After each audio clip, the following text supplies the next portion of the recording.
There's always been a drapes department in films. It is a backroom boy sort of a job. We tend to do a lot of work in the workshop, and never mind about the public, I think people actually, some people in the industry aren't sure of what we actually do, what we are capable of. It's a difficult one to explain to people, in the sense that when you say, oh, I do the drapes on a film, they're not quite sure, what do you mean drapes? So you earn a living just making curtains? Well, it doesn't just mean that. The drapes department is responsible for the upholstery, soft furnishings on films. We're asked to make all sorts of things, from small bivouac tents to big tops, hot air balloons, horse cloths, swags and tails, and fancy houses, and all sorts of upholstery in different areas, for spaceships, or for bars or pubs, anything that can be thought of, we could be asked to produce it. We also get involved in some prop making, dealing with horses, horse cloths, saddlery. There's so many things.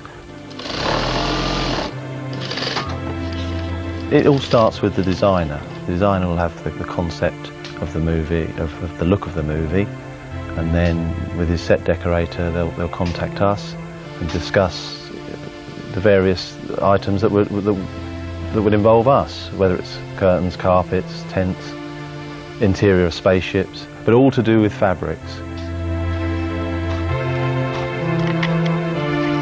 And if a movie comes in, then we'll be employed by the production to take care of all the upholstery requirements and service the lighting department. Anything special effects might want made up, harnesses, airbags, anything like that, we'll cover that as well. You see on a James Bond film, they open up the case and it's got all his equipment neatly laid out in slots. Well, that's another little job that we do. It's not the most spectacular of our sort of jobs, but it's a job that needs to be done. Drapes are considered more to do with dressing.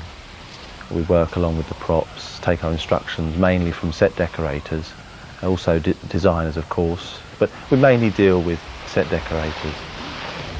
When we're approached with a project, it can go two ways. One, you could have everything mapped out for you, blueprints, even quantities of material.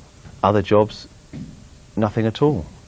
Material turns up, a little sketch on the back of a cigarette packet, and it's left to you. You know what we want. Can we have it at the end of the week, please?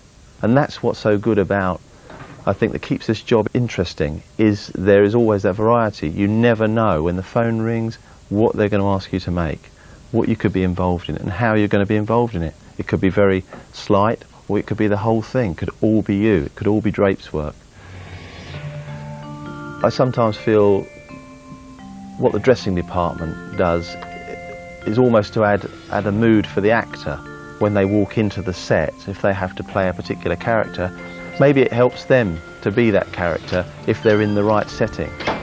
Because there has been talk with technology of not building sets, of not dressing sets, because you can do it with technology. You can put it in afterwards with computers and things, but I don't think that would help actors. Worked on a number of big movies, and Mission Impossible, for instance, that was a particularly good one. Although it was a modern day, up-to-date film, there were quite a few finishes that involved us. The restaurants, for instance, there's all the tablecloths, the chairs, the flooring had to be done properly, and because in a restaurant sequence there's an explosion and all the fish tanks are blown up, and that has to be reset. They don't just do that in one take. If they want to do that again, so the flooring has to be able to take gallons and gallons of water and look good after it's all been mopped up, put back together. You have to have replacement tablecloths, replacement chair covers. It all has to be standing by.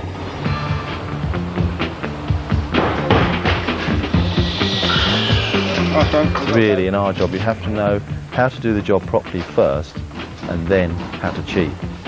By cheating, I mean you'd have to use cheaper fabrics and make them look really stunning, and then you would add more expensive braids and fringes to finish the job off. and that would give the illusion that there was £1 million worth of drapery work going on there instead of maybe £500 worth. When you do look at movies, you do look out for your work. I'm sure everyone does. Every department looks out for what they've done. And if you've got your kids with you, it's even better, because they stand up and say, "My dad did that." On Interview with a Vampire, there was a big fire sequence that started our work on the movie, and it was a big composite set. That's to say, many rooms in one set. There's stairs leading upwards, and there was a big fire sequence in a bedroom, and all the drapes had to be replaced very quickly after that shot. New bed linen, new drapes around the bed, all the window drapes, everything was ruined by the fire. We had to get in there very quickly, get everything out, and then replace it all and make it look as good as it was the first time. We had one guy just doing coffins. He had a pile of coffins of various shapes and sizes, and I detailed him to just come up with different designs inside. I'm very lucky to be involved in a creative atmosphere, the one you find in a studio and on films. The variety is the thing. You never know what you're going to be asked to make. And also, being involved in an atmosphere where there are so many people creating so many different things, and it really is a dream factory. You can have whatever you want made here.